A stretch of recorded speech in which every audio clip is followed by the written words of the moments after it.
Assalamualaikum warahmatullahi wabarakatuh. Saya Imrokatus Soleha, kelas 12 MIPA 2. Saya Marsen Rizky Putri dari kelas 12 MIPA 2. Di sini saya akan menjelaskan materi 3, yaitu mengemukakan 3 tipe RNA sesuai dengan fungsinya.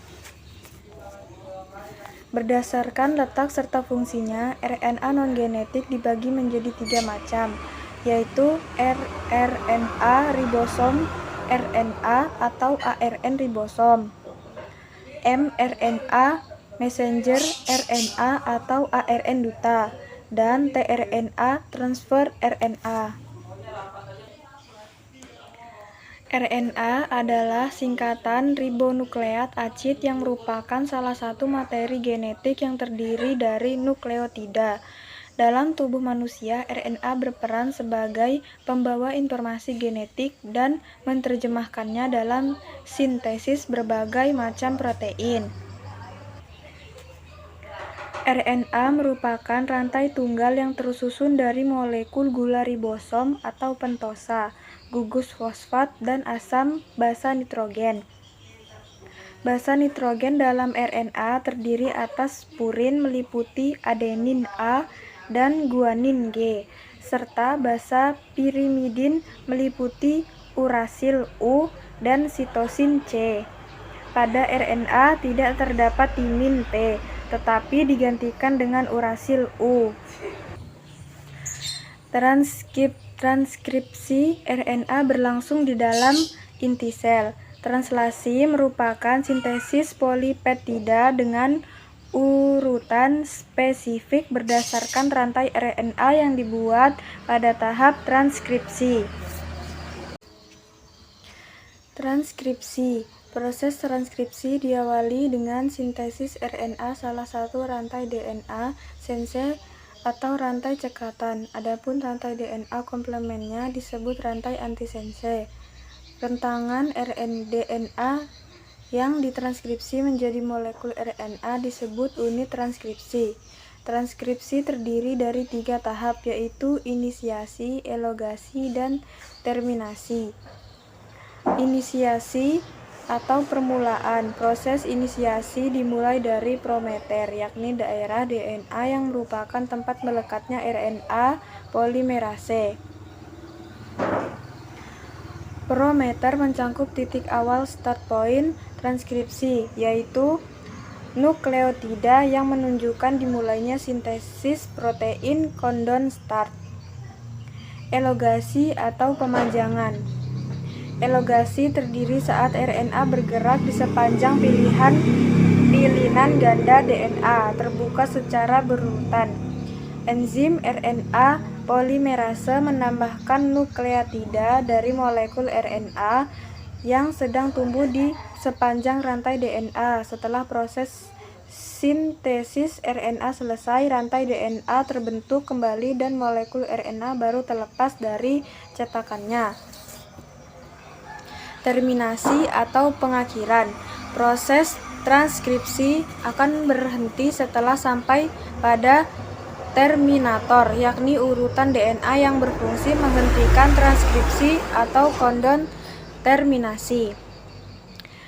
Proses translasi. Translasi adalah proses pelekatan antara tRNA dengan asam amino dengan bantuan enzim aminoasil tRNA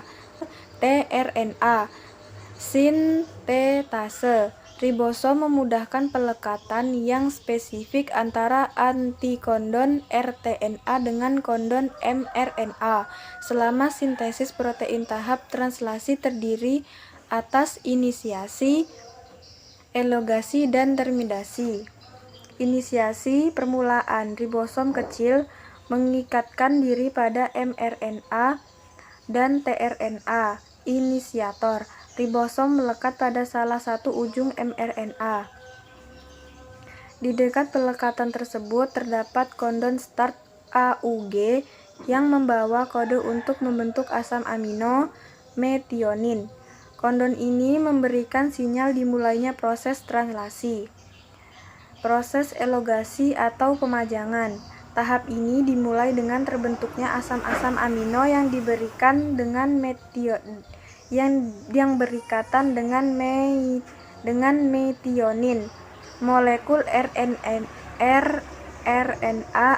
dari ribosom mengatalis pembentukan ikatan peptida antara asam amino yang baru dengan ujung rantai polipeptida yang terbentuk sebelumnya dari asam amino yang dibawa tRNA. Setelah itu, tRNA keluar dari ribosom. Peristiwa ini berlangsung sampai terbentuk polipeptida. Terakhir, terminasi atau pengakhiran. Elongasi akan berhenti setelah ribosom mencapai codon stop yaitu UAA, UAG atau UGA. Codon stop berfungsi sebagai sinyal untuk menghentikan translasi. Selanjutnya, polipeptida yang terbentuk akan lepas dari ribosom menuju sitoplasma. Ada 3 tipe RNA. Yang pertama adalah rRNA, biasa disebut ribosom RNA atau ARN ribosom.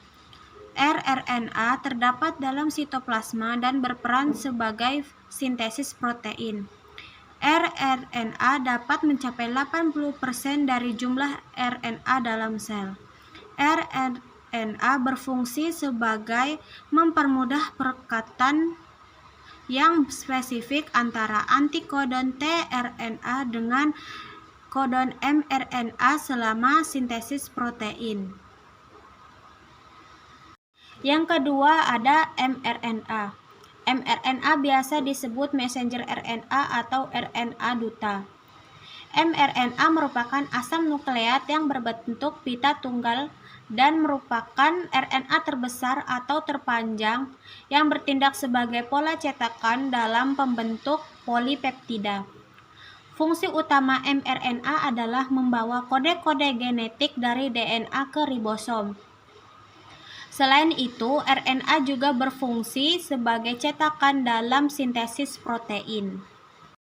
Yang ketiga ada tRNA. tRNA biasa disebut transfer RNA. tRNA merupakan RNA terpendek yang berfungsi sebagai penerjemah kodon dari mRNA.